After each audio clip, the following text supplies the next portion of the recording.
I think with temptation, it's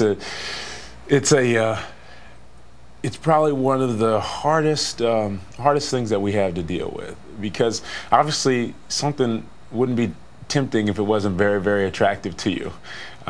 It might not be attractive to somebody else, but it's attractive to you, and somehow you have to say no. And you know, there's so many incidents, I think, in my life where I've been faced with different things and I didn't know how to respond to them.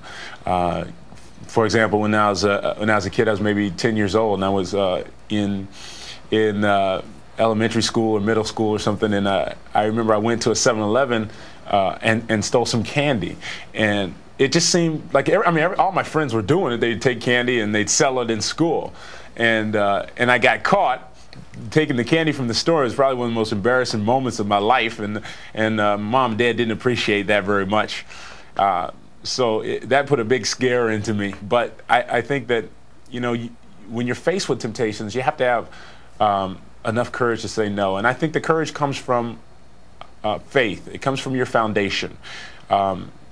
You can't, you know, say no if you don't really even know what you believe. You know, if you don't know where you come from, it's hard to say no, because you just say, well, maybe I'll try this. And if I don't like it, I won't go that way. And if I do like it, I will go that way. Well, guess what? Your drugs, there must be something about drugs, because a whole lot of people get caught up in it.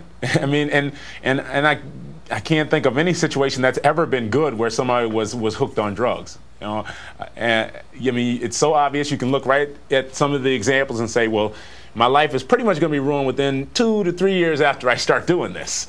And it's not a hard thing to see that it's bad, but how do you think so many people get caught up in it? I mean, it's an attractive thing to people, and if you start doing it, then you might like it. What makes you think you're any different than the millions of people who've already tried it and got hooked on it?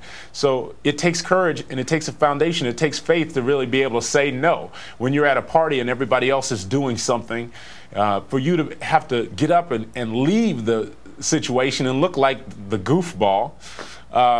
Take some courage. You have to really feel strongly about what you're doing, about who you are, to say, hey, I don't belong in this situation. I don't belong here. I don't need to be here. And if these people don't like it, then that's going to be tough.